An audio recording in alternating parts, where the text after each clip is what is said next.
Another Dover night, Jian tries to sleep, but his mind is racing, like an express train from Shanghai to Nanjing with blurred scenes outside the window. He vaguely sees a moon-faced girl in the dim light, and he stretches out his arms. But again, there's only the darkness around him.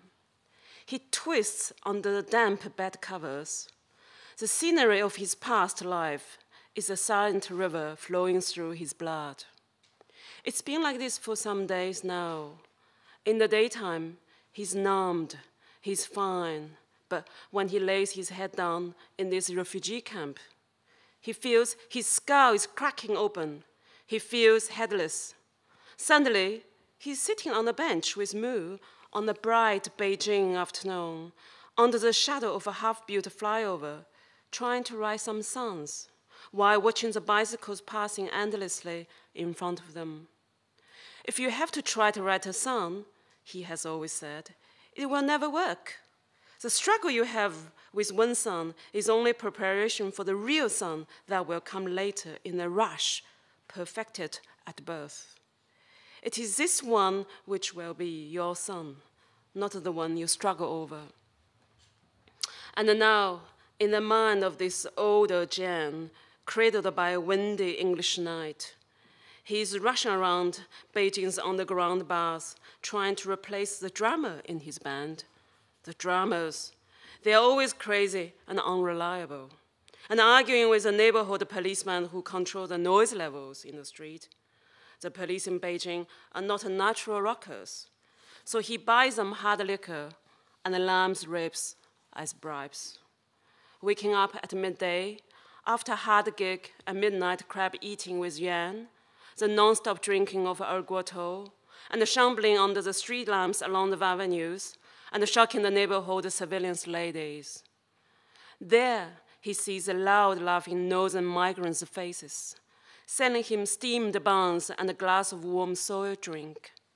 The lousy taxi rides through the flag-waving long piece street, heading for some new venue to plug in his instruments and send out charged sound, and so on, and so on. And in the morning, he woke up beside his women, who has already prepared congee and pickles for their breakfast. And his head is foggy blur and aches like a tone drum. He now opens his eyes. He hears the sea, but it is an English sea and not the sea of his homeland. We came out of the cafe at 5 for a short walk in the street. For a short walk in the street, we came out of the cafe at 5. A man kept shaking his head in the butcher's on the right. In the butcher's on the right, a man kept shaking his head. When at 5 they beheaded us, we also shook our heads. We also shook our heads when at 5 they beheaded us. The sulphurous light of the city glows on the poet's fingertips. She has carried sacks of tea on her head through plantations of hazelnut and tobacco in the burning late morning sun. At 5, she sold gum and matches in eastern villages. At 17, she cut off her beautiful hair and, unlike Samson, found strength in the birth of her strong neck. In the slum cities of Northern Europe, she lost her health. Coffee cups in greasy cafes offered her dark and difficult visions. And then she lost her mind. She lost herself in the architectural, rational, cultural, political, anatomical structures of Northern European cities and began to vibrate with confusion and pain. She turned inwards and lay in the damp crease of her pillow for 28 days and nights. The sound of police sirens replaced the song of lottery callers, chestnut sellers, canaries, and laughter. In her dreams, she became a stone, eroded, and reshaped by the tides. On the telephone, she tried to talk to her mother, but found she had no language they both understood. She held on to the bloody threads of each day, invisible with hundreds of other foreign workers, the brown underbelly of the city, some broken, some brave, but always dreaming, writing letters home, thinking of loved ones, hoping for better times. She survived on odd jobs, cleaning, sewing, looking after other women's children. It was at this time that the poet mistressed the skill of metamorphosis. She learnt that she had to have many selves in order to survive. Falling asleep on the bumpy road from our house to Kano Airport, I woke to look down at the familiar cracked earth. Instead, smooth tarmac beneath jet engines hurtled towards me. No longer at ease, the plane rose like an arrow of God over anthills of the savannah, our neighborhoods below, sprawled out naked and unprotected. I panicked. I believed I had to watch both wings or the shoot off the sides of the plane. I struggled inside the seatbelt hot grip to grab what glimpse I could till darkness swallowed the whole world and I tired of worrying. Later in London, I lay down on the kitchen floor, my small self pressed to the hard tiles, peering at them, grateful for the stiff surety. That night, I saw them spread across waters, crews of workmen from Constantine to Marseille, from where my continent met the Mediterranean and disappeared, to surface after miles of water. Mist parted in intervals. I saw for the first time an image of Africa and lost it instantly among the clouds. I discarded the words first, and then for a while mute silence, in which I watched and learnt like a myna bird. After a while, through whispers and croaks, new words emerged, in the borrowed tongue of a borrowed land. Tentative, tiny, and uncomplicated, brand new, pain-free little words. Their strange scrolls flowed around me, a perfect disguise. In the borrowed tongue of a borrowed land, I dressed myself in them. They will do. But the old, enraged at being abandoned, hammered at my mouth, striving to break open locks that bound them in silent denial. I worked hard to complete their encasement. In the borrowed clothes of a borrowed land, in single stuttering borrowed syllables, I began to talk again, and the new words began to flow. I have been in migration most of my life, but I don't recognize myself in the term migrant.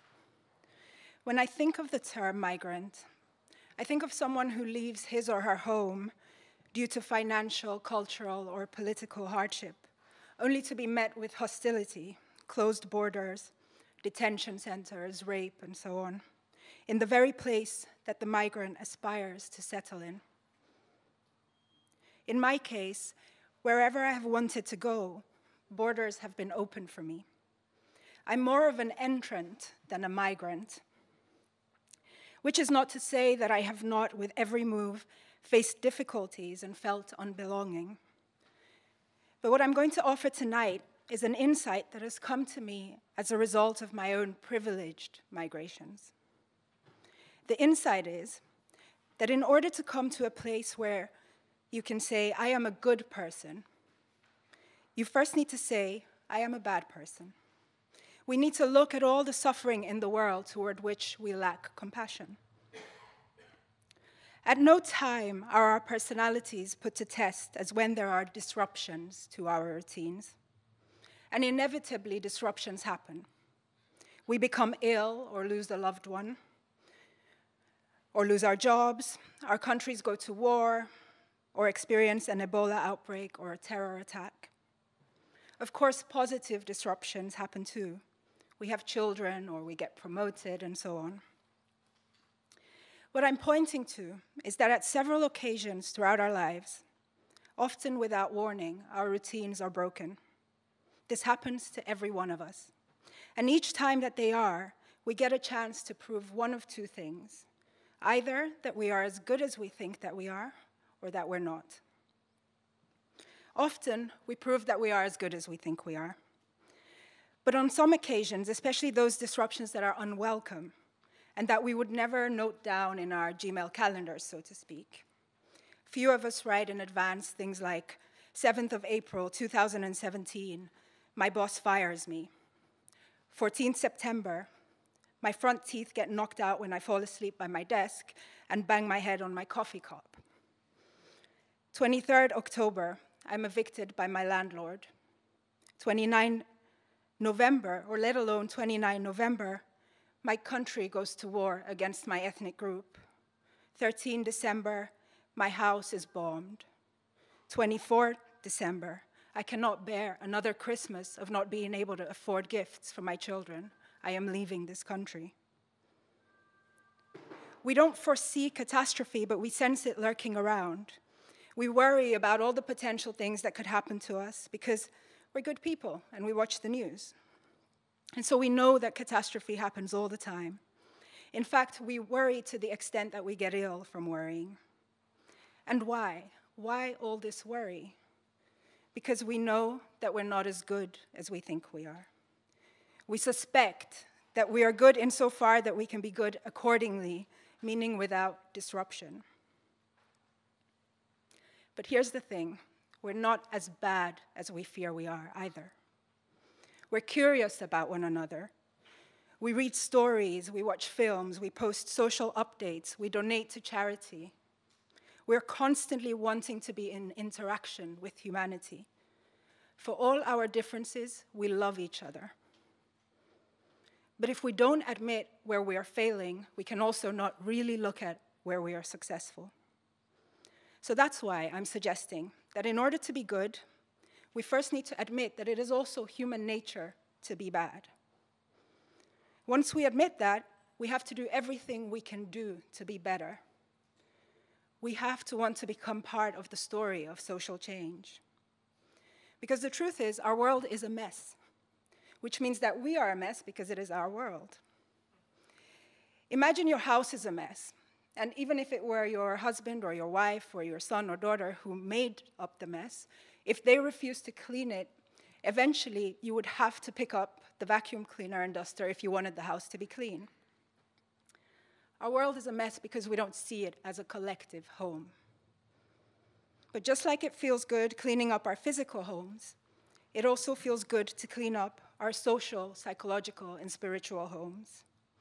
The first step to doing this is to recognize both the good and the bad within ourselves, and then to feel compassion when we recognize it in others. Tamboko ubije, tak się nazywa koleżka, co stoi obok mnie przy taśmie w fabryce. W skrócie Tom, tak na niego wszyscy wołają. Tom mówi, że urodził się w Ganie, jednak w wieku 4 lat przyjechał z rodzicami do Anglii, więc wcale nie pamięta swojego kraju. Hello, I'm gonna read the same bit in English now. Tom thinks Poles are all right. I have no idea how to explain it to him that this is not always the case. Some are complete and utter pricks. For example, Grzesiek of the shredder. The shredder is this huge machine that cuts and compresses rubbish. Every day, Grzesiek goes around the factory, empties the containers, sorts the rubbish, and then chucks it into this monster of his, which grinds everything to a pulp. Huge steel teeth gnash the rubbish into tiny little pieces and then squash the pulp into a cube. Grzesiek is this ginger, mustachioed clever dick from the ass end of Poland, very full of himself. Always going on about where hasn't he been, what hasn't he seen. And the truth is that when still in Poland, he barely visited the neighboring county, not to mention the mountains or the coast. And he's in England now. Allegedly, his family took a long time to decide which son should go out into the world and send money back home, so that they could repair the roof of their shack or perhaps even build a new barn. In the end, they chose the eldest, Grzesiek. The story goes that he didn't want to go at all, and his father had to whack Grzesiek's hands with a whipple tree for the boy to consent.